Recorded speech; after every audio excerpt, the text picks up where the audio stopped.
Dahulu kala terdapat seorang pedagang dari Cina yang bernama Sun Ging. Tidak hanya berdagang, ia juga sangat mahir mengukir. Kemahirannya terdengar hingga Majapahit sehingga ia dipanggil untuk mengukir ornamen keraton. Karena hasil ukirannya yang bagus, Sun Ging mendapatkan hadiah. Ada banyak hadiah yang ditawarkan kepadanya, namun Sun Ging meminta sebidang tanah. Di lahan tersebut, ia ingin membangun perguruan ukir. Perguruan ukir yang didirikan tersebut membuat daerah itu semakin populer. Lambat laun daerah yang terkenal tadi diberi nama Sunggingan. Nama yang berasal dari nama pemiliknya, Sun Ging, serta diberi imbuhan an yang artinya tempat tinggal. Selain itu, masyarakat juga mengatakan bahwa Sunggingan berarti tempat orang menyungging, atau bisa disebut melukis dan mengukir. Dari versi tersebut, pemilik Sunggingan ialah Deling Sing. Kelanjutan dari cerita rakyat Jawa Tengah asal mula kota Kudus, desa Sunggingan yang semakin populer itu terdengar hingga ke telinga Raden Patah dari Demak yang merupakan kerajaan Islam pertama di Jawa. Beliau tertarik dengan desa Sunggingan dan memiliki keinginan untuk mengislamkan masyarakat daerah Sunggingan.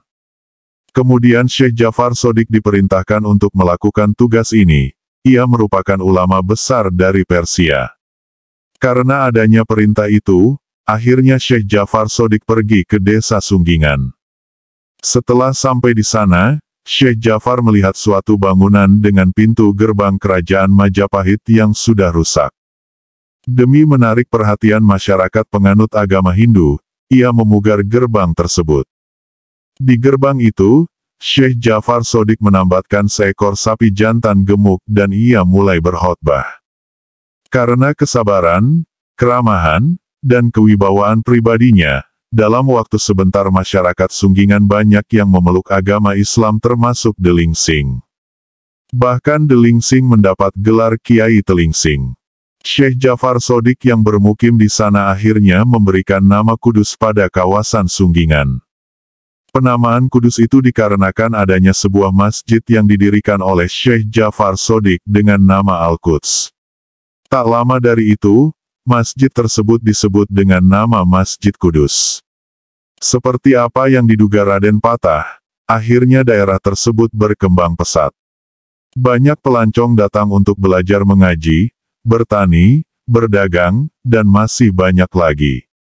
Karena perkembangan zaman, Kota Kudus menjadi ramai. Gerbang Majapahit akhirnya menjadi Menara Kudus.